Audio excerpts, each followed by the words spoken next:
ఏకగ్రీవంగా చేసినందుకు మీ అందరికీ కూడా ప్రత్యేక ధన్యవాదాలు, గ్రామ ప్రజలకు కూడా ధన్యవాదాలు. అయితే ముఖ్యంగా ఈ యొక్క గ్రామ పంచాయతీని అభివృద్ధి తీసుకుపోవాలన్నటువంటి ఆలోచనతోన ఈ కొత్త పాలవర్గం ఉంది.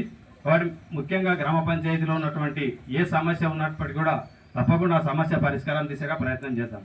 ముఖ్యంగా జల్లాప చెప్పినట్లు కానీ మన తిప్పనంద చెప్పినట్టు అండర్ గ్రౌండ్ డ్రైనేజ్ సమస్య తప్పకుండా ఈ గ్రామంలో ఉంది. దాన్ని కూడా పరిష్కారం చేసుకుందాం. అంతకుముందే మనం ఇంకుడు గుంతలు కూడా కట్టుకున్నాం ఊర్లో. ఆ ఇంకుడు గుంతలు అన్నీ కూడా కొన్ని ఫెయిల్ అయినట్లు ఉన్నాయి. వాస్తవానికి ఇంకుడు గుంత ఉంటే ఏమైందంటే అండర్ గ్రౌండ్ డ్రైనేజ్ సమస్య అవసరం కూడా లేకుండే. కానీ ఇప్పుడు అది మన ఊర్లో కొన్ని గొల్లకేరలు అక్కడ ఇక్కడ అది భూమి గట్టి ఉన్నందుకు ఎంత ఇంకుడు గుంత కట్టినా కూడా అది ఫెయిల్ అయ్యి మళ్ళీ నీళ్ళు రోడ్డు మీదకి వస్తున్నాయి. ఇవన్నీ సమస్యలు కూడా చూడడం జరిగింది. తప్పకుండా దీన్ని అండర్ గ్రౌండ్ డ్రైనేజీ సమస్య పరిష్కారం చేస్తాం.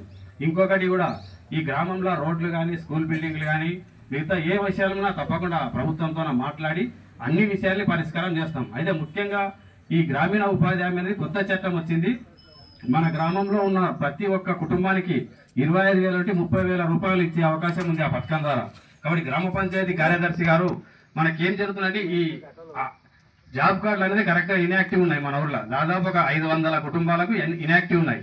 కాబట్టి ఈ నెల అందరి జాబ్ కార్డులు మీరు అప్డేట్ చేసి అకౌంట్ ఓపెన్ చేస్తే వీళ్ళందరికీ వచ్చే నెలల పనులు కల్పిస్తే మనం జాతర వరకు ఒక 30-40 లక్షల రూపాయలు ఈ గ్రామానికి ఇవ్వడానికి అవకాశం ఉంది. కాబట్టి ఈ విషయం కలెక్టర్ గారితో మాట్లాడినా తర్వాత పీడీ గారితో కూడా మాట్లాడినా ఒక మీటింగ్ పెడదామన్నారు. ఈ విషయంలో మీరు ప్రత్యేక చొరవ తీసుకుని ప్రతి ఒక్క జాబ్ కార్డు అందరిది కూడా మీరు అప్డేట్ చేసుకోవాలి. చేసుకుంటే మీకు మీ పైసలు ఏ విధంగా మనం ఇంతకుముందు జాతరప్పుడు కూడా దాదాపు 30-40 లక్షల రూపాయలు మన బీపీఎం ద్వారా పంపించేవారు. ఎందుకంటే ఆ కార్యక్రమాన్ని మీరు విజయవంతంగా సహకరిస్తే తప్పకుండా ఈ యొక్క కార్యక్రమం జరుగుతుంది. రెండవ విషయం, మన ఊర్లో అప్పట్లకు మళ్ళీ పోలీస్ స్టేషన్లు ఆ రెడపట్ల జవడాలు ఆ ఊరి జాతరల జవడాలు అవన్నీ బంద్ చేసుకున్నాలి. మనం ఏమున్నా ఊర్లోనే కూర్చున్నాలే, ఊర్లోనే మాట్లాడుకున్నాయి. చిన్న చిన్న విషయాల గొడవలు అవన్నీ పెట్టుకోకూడదు.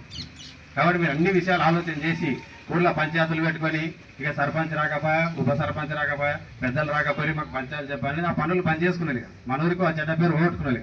ఎడవతిలు బస్సులో పెద్దలు ఓలట్టుకోము, కొన్ని రోడ్ల మీద కొట్టడము ఇవన్నీగా బంద్ చేసుకొని ఎవరి పనులు చేసుకునేలే. మిగతా పనులకంతా మేము సహకరిస్తాం.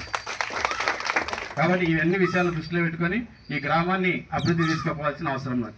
ముఖ్యంగా ఇక్కడ ఉన్నటువంటి గ్రామ పంచాయతీ సిబ్బంది కానీ ఇప్పుడు అంగన్వాడీలు కానీ ఆశా వర్కర్లు కానీ మీరు కూడా గతంలో ఎట్లా పని చేసిందో ఇప్పుడు కూడా మీ పని మీరు చేస్తే అయిపోయి మీకు ఏ రకమైన సహకారమైనా మేము ఇస్తామండి.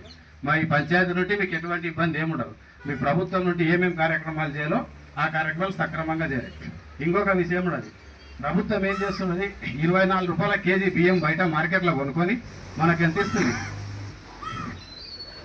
ఫ్రీ. అంటే మనం ఏం చేస్తున్నాము ఆ బియ్యం తినకుండా మళ్ళీ నడుమ డీలర్కి అమ్మడం దళారులకు అమ్మడం చేస్తున్నాం. అంటే ఇది మంచి పద్ధతి కాదన్నారు. ఆ బియ్యం తినలే, అదేం తప్పుడు బియ్యం కాదు. అది మన మండలంలో తయారు చేసి మనతో బట్టి ఇన్ని రైస్ మిల్లర్లో చేసి ఇస్తున్నారు. మన లోపల ఒక అపోహ ఉండాలి, ఈ గోపన్ బియ్యం తింటే మాకేం తక్క, నాకు భూమి లేదా, నేనేం బిచ్చాయని అని అనుకుంటాం. అది మంచి బియ్యం, అది ప్రోటీన్ బియ్యం, దాంట్లో ప్రోటీన్ కూడా కల్పిస్తున్నారు. కాబట్టి మీరు అటువంటి పని చేయకుండా ఆ బియ్యాన్ని మనం తింటే ప్రభుత్వానికి మనమే లాస్ తెచ్చినట్ల 24 రూపాయల కిలో కొనుక్కొని మన ఊకిస్తున్నది. అంటే పైసలు మన పైసలే, గవర్నమెంట్తో ఏం పైసలు లేకుండా కదా. కాబట్టి ఇటువంటి విషయాలు మీరు ఆలోచన చేయాలి. ఇంతకుముందే మన సెక్రటరీ గారు బాల్య వివాహాల మీద మనకు అంత ఒక ప్రతిజ్ఞ 100 మందికి చేయించారు. మీరు చిన్న చిన్న పెళ్లిలకు ఫోన్ చేస్తారు, అంగన్వాడీ టీచర్ ఫోన్ చేసి చెప్పాను ఆమెను చూసుకున్నాలి, సర్పంచ్ ఫోన్ చేసి చెప్పాను సర్పంచ్ని చూసుకున్నాలి, ఉప సర్పంచ్ చెప్పాను ఉప సర్పంచ్ చూసుకున్నాలి. ఇటువంటి పనులు చేస్తారు. దీంట్లో ఎవరికేం అవసరం లేదు. గవర్నమెంటే ప్రతి ఒక్క విజిలెన్స్ రిపోర్ట్ పెడుతుంది, పోలీసు వాళ్ళు ఉంటారు, అందరూ ఎవరికైనా సమాచారం తెలుస్తుంది. పెళ్లిం గొప్ప చేయం కదా, చుట్టాలకు చెప్తాం, అక్కడ చెప్తాం, ఏదైనా సమాచారం తెలుస్తుంది. కాబట్టి 100 మందిని కలిసి మనమే ప్రతిజ్ఞ చేసినాం. ఇక చిన్నపిల్లల పెళ్లిళ్ళు చేస్తే మేము కూడా ఏం పట్టకపోతారు, కేసులు చేస్తారు. కాబట్టి అది కూడా ఆలోచన చేసుకున్నాలే. ఇవన్నీ విషయాలు దృష్టిలో పెట్టుకుంటే తప్పకుండా ఈ గ్రామానికి సంబంధించిన ఏ ఒక్క పని అయినా కూడా నేను గెలిచిందే అభివృద్ధి చేయనికే, నాకు మంచి పేరు రావాలే, ఈ ఊరిని అభివృద్ధి చేయాలనేటువంటి కారణంతోనే నేను అభివృద్ధి చేయనికే వచ్చిన.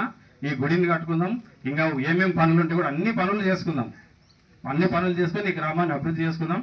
కాబట్టి నన్ను ఏకగ్రీవంగా ఎన్నుకున్న మన పెద్దలు కూడా అందరూ కూడా గౌరవించుకున్నాం. ఎందుకంటే మన ఊర్లో ఏకగ్రీవం అంటే నాకు రాష్ట్రమే పరిచయం అయింది. ఎన్నో ఫోన్లు వచ్చినాయి, అది మీ ఊర్లో ఎట్లయింది మీ ఊర్లో ఎట్లయిందని. అంటే మన ఊరు ఐకమత్యం సందర్భం వచ్చినప్పుడు ఊరు ఐకమత్యం కూడా చూపుతుంది. కాబట్టి 5 సంవత్సరాల ఎటువంటి రాజకీయం లేదు, ఏ పార్టీ లేదు, ఎవరు లేదు. అందరం పనులు చేసుకునేలే, ఈ ఊరిని అభివృద్ధి చేయలే, ఈ ఊర్లో వ్యవసాయ పద్ధతులు మారాలి, అన్నీ మారాలి, ఉపాధి పనులు పక్కా చేస్తాం. దాంట్లో అందరికి ఇంటింటికి పైసలు వచ్చే విధంగా ప్రత్యేక శ్రద్ధ వహించి అందరికీ పని కల్పిస్తాము. ఇక్కడున్న వార్డు మెంబర్లు కానీ ఉప సర్పంచ్ కానీ మీ వార్డులలో జాబ్ కార్డులు అన్ని కరెక్ట్ చేపియలే. మళ్ళీ జాబ్ కార్డు కరెక్ట్ లేకపోతే పైసలు రావు. ఇప్పుడు దొంగాజులు లేనికి రాదు. ఇప్పుడు అంత ఒక సిస్టమ్ ఉండదు. దాని మీద పీడీని కలెక్టర్ని ఈ 10 రోజుల్లో ఈ ఊరికే దొరికొచ్చి నేను మీటింగ్ పెడతాము. వాళ్ళు కూడా చెప్తారు. చెప్పి అన్ని విషయాలు సక్రమంగా చేసుకుని ఈ గ్రామానికి సంబంధించిన ప్రతి ఒక్క అభివృద్ధి పనిని తప్పకుండా చేస్తానని తెలియజేసుకుంటూ మీ అందరికీ కూడా మరొకసారి ప్రత్యేక ధన్యవాదాలు కృతజ్ఞతలు తెలియజేస్తున్నాను. ఈ కార్యక్రమానికి వచ్చిన మీ అందరికీ కూడా ధన్యవాదాలు చేస్తున్నాం. మీ అక్కడనా ఆలోచించదన్నా. ఇంకొక విషయం మీ అందరికీ కూడా మనం ఈ వారంలో గజల్మాన్ జాతరలాగా మనం గజల్మాన్ చేసుకున్నాము. అందరు 100 మంది కూడా 5 ఏటాలతో కోసుకొని చికెన్ మటన్ 100 మంది తిందాము. నిన్న రేపే చేద్దాం అనుకుంటే నిన్న అక్కడిక్కడ మీటింగ్లు మనకు 20 తారీఖు ఉంటే ఈ మధ్యలో చేద్దాం అనుకుంటే మళ్ళీ పోస్ట్ పోన్ చేసి 23 తారీఖు రోజు అని ఈ రోజు పెట్టిండ్రు. ఈ వచ్చే వారం అట్లా చేసుకుందాము. ఇప్పుడు ఈ కార్యక్రమం మీ అందరికీ కూడా చిన్న స్టవ్ లాగా చేపించిన మనిషికి ఇంత ఈ కార్యక్రమాన్ని విజయవంతం చేసినందుకు ధన్యవాదాలు.